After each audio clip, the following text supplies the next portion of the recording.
Hey guys, Desolator Magic here, jumping right back into the spoilers. We're going to finish up the second deck, and honestly I might not cover the rest because somehow this went from the most viewed video in 30 days for like the first one to the two worst performing videos almost I've ever seen. I don't know if people saw these and they're just super done with it, or if they got out ahead of me and just looked at the dang spoilers. Please share your thoughts in the comments down below. Based on Hasbro's stock price, I think I know which way I'm leaning about if people are still interested in this product or anything they've done in the last year. These decks are pretty low powered overall.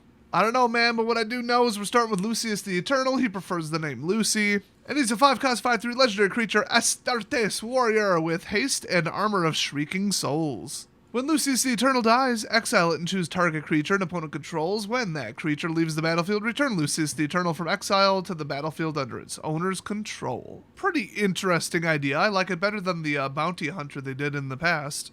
So next up, Seeker of Slaanesh? Slade? I don't know. She should put some clothes on. It's a battlefield. Like, put some armor on. What's wrong with you? So it's a 4-cost 3/3 creature, demon with haste and allure of whatever, S-person. Each opponent must attack with at least one creature, each combat if able, so no sitting behind. Very, very fun and chaotic in multiplayer.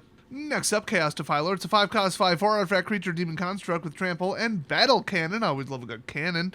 When Chaos Defiler enters battlefield or dies, for each opponent, choose a non-land permanent that player controls and destroy one of them at random. Pretty much a pure multiplayer card, although it's not that bad if you play it, single player, but yeah, it's kind of interesting. Next up, the Lost and the Damned. It's a 3-cost enchantment, and whenever land enters battlefield under your control, or as we like to call it, landfall, from anywhere other than your hand. Oh, okay, they wanted to add that. Or you cast a spell from anywhere other than your hand. Okay, now they're just getting nutty.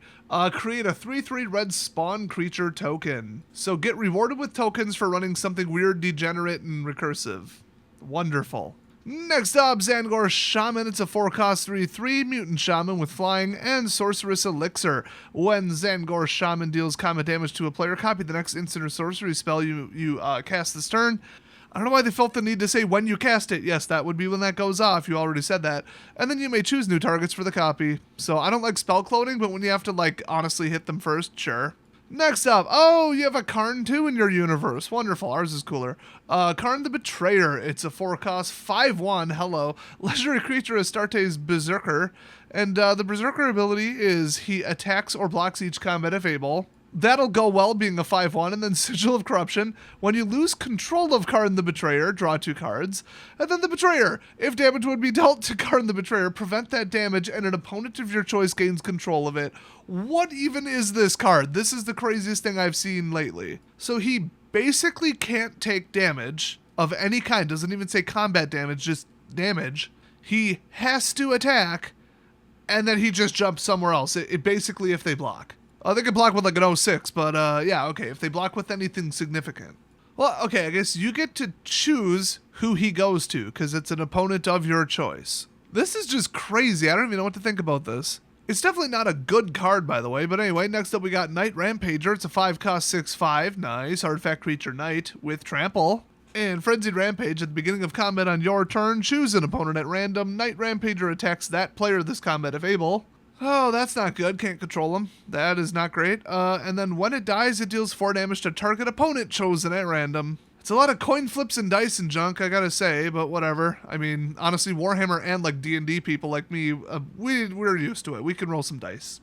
Next up, Chaos Mutation. It's a 5-cost instant, and exile any number of target creatures controlled by different players. For each creature exiled this way, its controller reveals cards from the top of their library until they reveal a creature card, and then put that card onto the battlefield. Then you put the rest on the bottom of their library in a random order. So get rid of something and go get a new one. I mean, you could just, for this amount of mana, just get rid of them. There's probably a spell or two that does that in the game currently. Anyway, next up we got Herald of Slaanesh. That's probably what it is, so that's what we're going with. It's a 3-cost 2/2 and Locus of Slaanesh. Demon spells you cast cost 2 less to cast. That is very powerful. And then other demons you control have haste. That is also extremely powerful. I guess it's a pattern with this one. All the most powerful cards are uncommons. Weird. Next up, Dark Apostle. It's a 4-cost 3/3, Astartes Warlock. And it has Gift of Chaos. You pay 3 and tap it. The next non-creature spell you cast this turn has Cascade. Oh. But you gotta pay 3 for it, so it's not that good. You gotta cripple Cascade a lot because it's too darn powerful, and I think that took it a little too far. Next up, Draknayen, probably. It's a 6-cost legendary artifact equipment. Ooh, I like big ol' swords that cost too dang much. Echo of the First Murder. When Draknayen enters the battlefield, exile up to 1 target creature. Okay. Hey, for 6 you should be able to. And then it's got Daemon Sword, which is equipped creature as Menace and gets +X/+O, where X is the exiled card's power. Hello, equipped to. This thing is nutty powerful. Still not as good as Godsend, one of my top 10 favorite cards of all time. Also a very powerful sword, but still pretty good. Next up, Chaos Terminator Lord. It's a 4-cost 3/3 Stardust Warrior with Lord of Chaos at the beginning of combat on your step. Another target creature you control gains double strike until end of turn. Ooh, recurring, and you don't even have to attack with him. That is pretty good. But then there's Bloodthirster, which is a 6-cost 6/6 demon, flying and trample. Whenever Bloodthirster deals combat damage to a player, untap it. After this combat phase, there is an additional combat phase, and Bloodthirster can't attack a player it has already attacked this turn. Purely multiplayer. It's like they really just want people to buy all of these as one pack and then play each other. They're usually somewhat balanced. I mean, I wouldn't say that about the Planeswalker decks from back in the day. Those were completely unbalanced. Man, when we did the Planeswalker deck battle, that was the worst Magic event I have ever been to in my entire life. But these are 99+1 singletons, so they're, you know, they're meant to play differently every time. I mean, they have central recurring strategies, but you might pull something that plays a little different.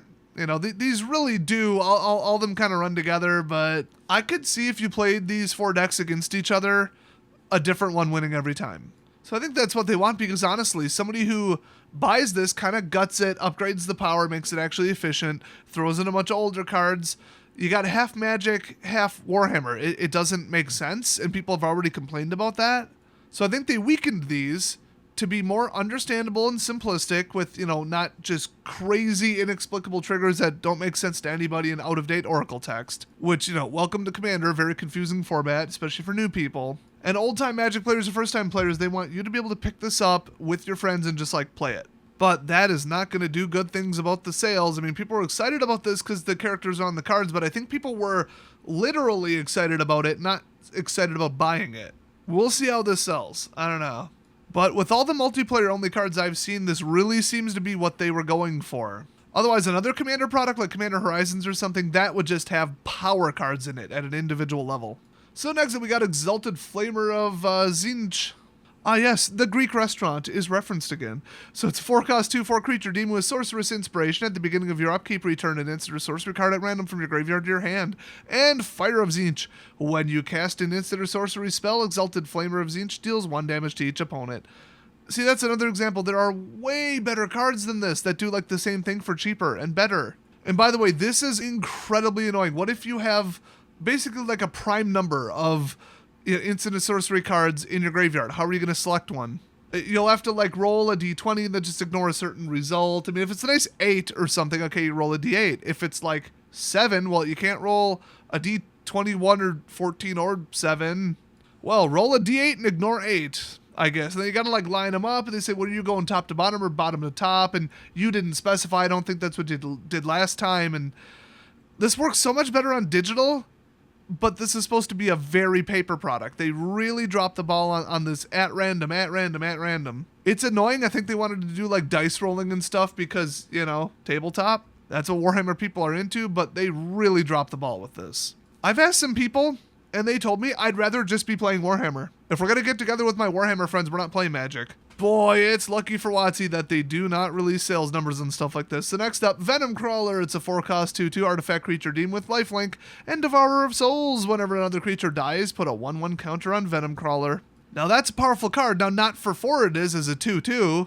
Definitely not, but you know, that concept is pretty good. Next up, Tallyman of Nurgle. Oh, another Nurgle person. That looks like some Home for Infinite Losers thing from DBZ. That's the vibes I'm getting from the Nurgle stuff. Anyway, 3-cost 2/3 Astartes Warrior with lifelink and the 7-fold chant. At the beginning of your end step, if a creature died this turn, you draw a card and you lose 1 life.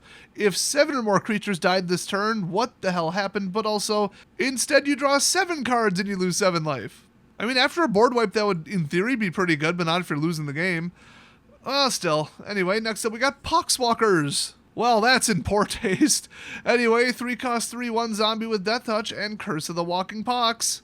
Oh, that's a variant I don't want to see. Whenever you cast a spell from anywhere other than your hand, remind yourself that you're a jackass and return Poxwalkers from your graveyard to the battlefield tapped. Once again, there are probably, that I know of personally, 5 better cards in black for less mana that recur better than this. This is not a competitive commander deck, which usually, like, that's the point. You don't want to play a hyper-competitive one because that's not fun and your friends won't want to play with you. It's a self-policed, community-policed format. But these decks just aren't good. That's why, like I said, I came to the conclusion that these are for just playing against each other as like a single box set thing. So next up we got Hellbrute, spelled wrong. Maybe it's German, who knows.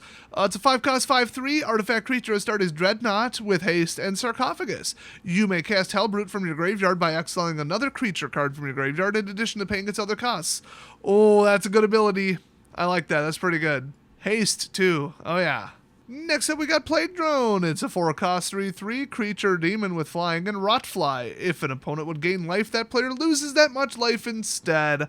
I despise that ability. I always play life gain whenever possible, and I will block with my face while flying over you and slapping you in yours. Heck, in D&D Online, I played a regenerating Lich with a Necro Aura. That's how I do things. So this Tainted Remedy ability, oh, I hate it. I hate it so much. There was a card with 50% of that ability. It just prevented your opponents from gaining life. It was banned in Standard. You start reversing it, this is trash. I hate this. And what a card to end on. That was the last one. Fantastic. Well, I believe we have 2 decks to go. They're probably spoiled already. I don't know. I didn't check. But let me know if you give a crap and I'll make a video about them. I'm on the fence myself. These are interesting, but I also don't play 40k or know anything about it. But yeah, if I don't get views, I stop making it. I hate to jump off halfway, but I don't know. Leave a comment down below. And while you're there, let me know if you're interested. Like, if you were, if you weren't, and if you flip-flop now that you've seen the products. I'm really curious. So that wraps up the video. I'll see you guys next time.